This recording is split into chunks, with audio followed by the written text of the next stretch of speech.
নমস্কার বন্ধুরা, সবাই কেমন আছো? একটা রোববারের বিকেলবেলায় আমি গেছিলাম এই ট্রেড ফেয়ারে। আমি ফার্স্ট টাইম ট্রেড ফেয়ারে গেলাম। এর আগে আমি যাইনি। এটা কিন্তু চলবে 15ই ডিসেম্বর পর্যন্ত। আর হচ্ছে কোথায়? হচ্ছে নিউ টাউনের সেন্ট্রাল মলের একদম সামনে, যেখানে দুর্গাপুজোটা হয় ঠিক সেই জায়গাটায়। এবার ফার্স্ট টাইম ট্রেড ফেয়ারে গেছি। আমি তো জানি না যে ট্রেড ফেয়ারে টিকিট কেটে ঢুকতে হয়। তো স্বাভাবিকভাবে টিকিট কাটার জন্য গেছি। বাপ রে বাপ, সে কি লাইন! দুটো লাইনে আমরা দুজন দাঁড়িয়ে, একদিকে ইউপিআই একদিকে ক্যাশ, 4টে লাইন, কিন্তু লাইন সরছেই না, এত হিউজ ক্রাউড ওখানে। যাই হোক, ফাইনালি আমরা টিকিট কেটে ভেতরে ঢুকেছি।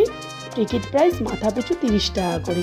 ভাবো, 30 টাকা করে, আর প্রতিদিন এত এত লোক! উফ, বাপ রে বাপ। আর তারপর ঢুকে যেটা হলো সেটা হচ্ছে, ভেতরে ঢোকার পর এরকম বড় বড় সব কাউন্টার, এখানে হল 1 হল 2 করে হল 12 পর্যন্ত মেবি দেখলাম রয়েছে। আর তার ভেতর রয়েছে নানান ধরনের কাউন্টার, কাশ্মীরি, আর্ট এম্পোরিয়াম, তারপর বিভিন্ন রাজস্থান থেকে আসা, তারপর ড্রাই ফ্রুটসের কাউন্টার, এরকম এক একটা কাউন্টারে এক এক ধরনের জিনিস পাওয়া যাচ্ছে। তো স্বাভাবিকভাবেই আমরা এখানে ঢুকলাম। ঢুকেই সেই ড্রাই ফ্রুটসের কাউন্টারটা, যেটা আমি ছবিতে দেখে থাকি ট্রেড ফেয়ারে, সবাই একদম গিয়ে খাঁচাখাচ ছবি তোলে। তো ড্রাই ফ্রুটস নিয়ে আমার এত মাথামাতি করার কিছু নেই, কারণ কিছুদিন আগেই কাশ্মীর থেকে আমাদের বাড়িতে প্রায় 2 কিলো মতন আখরোট এসে, তো আমি তাতেই ভীষণ খুশি। আর আপাতত কোনো ড্রাই ফ্রুটসের দিকে আমার নজর নেই। তো যেটা হলো, এর ভেতরে গুটি গুটি পায়ে আমি হাঁটতে গেছি। আর তারপরে আরেকটা কাউন্টারে ঢুকে আমার চোখে পড়লো এই আদিবাসী হেয়ার অয়েলের কাউন্টারটা, আয়ুর্বেদিক। এই আদিবাসী হেয়ার অয়েল নিয়ে কতই না স্ক্যাম হয়েছিল, বাপরে বাপ। যাই হোক, এখানে ওরা একদম বলছে যে 1 মাসের মধ্যে চুল পড়া বন্ধও হবে এবং নতুন চুলও গজাবে। তো সেটা দেখার পরে আমরা ঘুরছি, দেখছি। তারপর একটা জায়গায় গেলাম, প্রসেস ফুড হল। তাই সেখানে ঢুকেই না আমি জাস্ট একদিক দিয়ে ঢুকলাম আর এক্সিট দিয়ে বেরোইনি, আবার গিয়ে ঘুরে বেরিয়ে এসেছি। ভেতরে এতটা ভিড়, আর মানে শীতকাল তো ছেড়ে দাও, মানে গরমকালের বাবা বোধহয় ওখানে ঢুকে গেছে। এত ক্রাউড, নিঃশ্বাস নেওয়া যাচ্ছে না, দম বন্ধ হয়ে যাচ্ছে। তাড়াতাড়ি করে সেখান থেকে বেরিয়ে আসলাম। বেরিয়ে এসে এবার তারপরে আমরা হাঁটতে হাঁটতে চলে গেলাম আরেকটা কাউন্টারের দিকে। সত্যি কথা বলতে, মানে এখানে এসছি ঠিক আছে, মানে কিন্তু সেই রকম যে খুব জিনিস কিনবো কি সেরকম কিছু চিন্তাভাবনা মাথায় নেই। তারপরে গেলাম একটা হ্যান্ডলুম কাউন্টারের দিকে। হ্যান্ডলুম হলটাতে ঢুকে দেখছি যে না, জিনিসপত্র মোটামুটি ঠিকই আছে, কিন্তু দাম স্বাভাবিকের তুলনায় প্রচুর বেশি। এই যে ওয়াল হ্যাঙ্গিংগুলো দেখতে পাচ্ছ, আমার একটা পছন্দ হয়েছে, তা আমাকে দাম বললো 3000 টাকা। আর এই ছোট্ট ছোট্ট ব্যাগগুলো, এগুলো মোটামুটি পর্দায় আছে, এগুলো মোটামুটি 50 টাকা করে নিল। তো আমি একটা ছোট্ট ব্যাগ কিনলাম, আমার মেয়ের পছন্দ হয়েছে, ওকে একটা ছোট্ট ব্যাগ কিনে দিলাম। আর তারপরে বিভিন্ন কারণ, এই যে ম্যাটগুলো দেখতে পাচ্ছ না পাটের, এগুলো আমি সবলা মেলায় কিনি 50 টাকা করে, 100 টাকা করে, এখানে 150 টাকা করে বলছে। স্বাভাবিকভাবে ট্রেড কাউন্টার, ওদেরও টাকা দিয়ে হয়তো বসতে হয়েছে, এর জন্য অনেকটাই দাম বেশি। তো কেনাকাটা সেরকম যে খুব একদম হচ্ছে সেটা না, কিন্তু প্রচুর ক্রাউড, লোকে দেখছে চলে যাচ্ছে, আমার তো চোখে সেরকম কিছুই দেখলাম না। তারপরে আমি গেলাম ফার্নিচারের হলটাতে। ফার্নিচারে বিভিন্ন গোদরেজ, ডামরো সবাই বসিয়েছে এখানে হল। যেটা সবচেয়ে বেশি ভালো লাগলো সেটা তোমাদের আরেকটু পরে বলছি আমি। তো এখানে ব্যাপারটা হচ্ছে খুব মজার। এখানে অনেক সিটিং এরিয়া আছে। সিটিং এরিয়া মানে সোফার জায়গা আছে, ডাইনিং টেবিলের চেয়ার আছে, দোলনা আছে। সবাই না ভেতরে যাচ্ছে, দেখছে, আর সেখানে বসে পড়ছে। মানে ট্রেড ফেয়ার ঘুরে ঘুরে ক্লান্ত প্রতীকগুলো এখানে ঢুকে সব সোফায় বসে যাচ্ছে।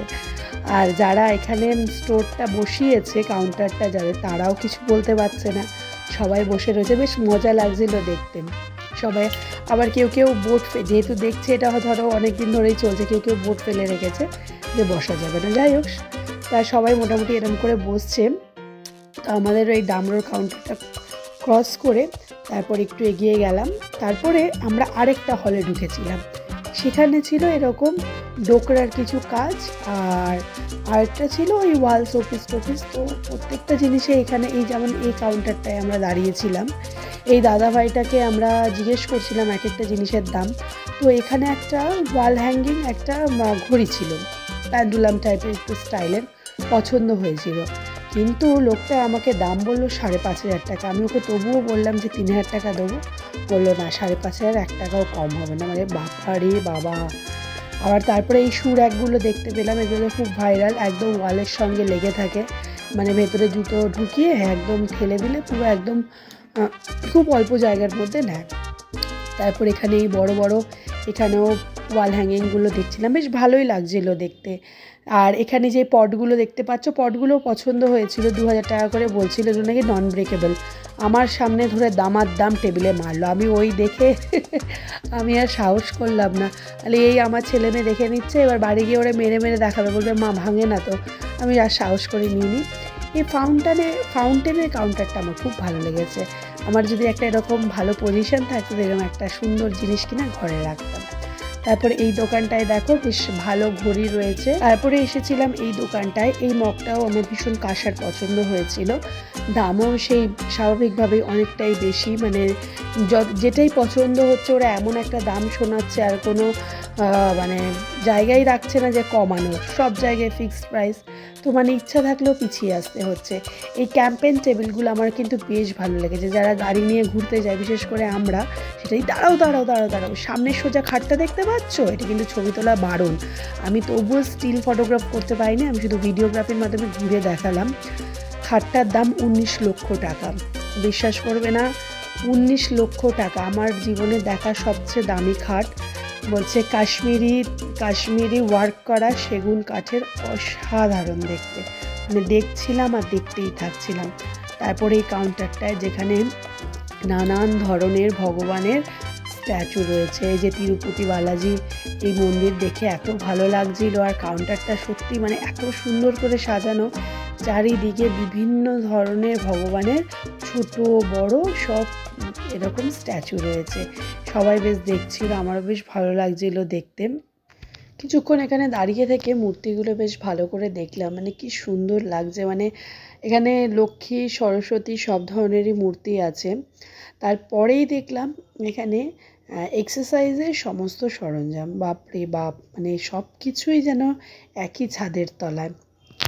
যাই হোক, তারপরে আসলাম এই কাউন্টারটাতে। এটাতে হচ্ছে এই জিনিসগুলো, এগুলো আমি বাইরেও দেখেছি, এগুলো রিজনেবল প্রাইস, এগুলো মোটামুটি ওই 1,500 টাকা পেয়ারে বলছে। তা ওই দেখে ঘুরে বেরিয়ে আসলাম।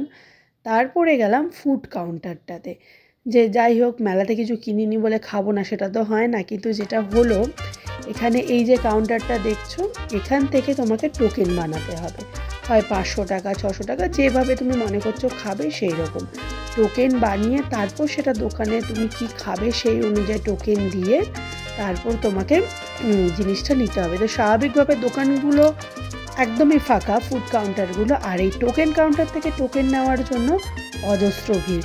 তো আমরা সব কিছুই একদম ফেলে রেখে বেরিয়ে চলে আসলাম। প্রায় অনেকটাই 9:30 বেজে গেছিলো। তো কী করবো, ছোটোরাও কিছু খায়নি, ওদের মুখ সবাই বেশ একটু রেগে ছিল যে ট্রেড ফেয়ারে এসছি কিছুই খেলাম না, চলে যাচ্ছি। তা ওদের কী করে বোঝাই যে এখানে আরও যতটা না ঘুরতে সময় লাগলো, এই কাউন্টার থেকে টিকিট কিনে খেতে আরও বেশি সময় লাগবে। যাই হোক, ওখান থেকে আমরা বেরিয়ে গেলাম। রাস্তায় তো প্রচণ্ড জ্যাম। বেরিয়ে আমরা যেটা করলাম, আমরা ইকো পার্কের পিছন দিকে যে হনুমান মন্দিরটা আছে, সেখানে রাস্তার উপরে অনেক স্টল আছে খাওয়ার, সেখানে চলে আসলাম। তো সেখানে এসে যেটা করলাম, একদম শীতকালে এই টকবকে কী খেলাম, তন্দুরি চা। উফ, ওই রাত 10টার সময় এই তন্দুরি চাটা যেন অমৃত লাগছিল। এই তন্দুরি চাটা খাওয়ার পরে তারপরে আমরা চিকেনের কিছু আইটেম আশেপাশের দোকান থেকে কিনলাম। আর আমি কিনলাম এই স্প্রিং পটেটোটা, কিনে তারপর সবাই মিলে মজা করতে করতে চলে আসলাম। তো এই রইল আজকে আমাদের ছোট্ট ব্লগ। তোমাদের ভালো লাগলে লাইক, কমেন্ট, শেয়ার করো, চ্যানেলটাকে সাবস্ক্রাইব করো। আর সামনে তো নতুন ভিডিও আসছেই।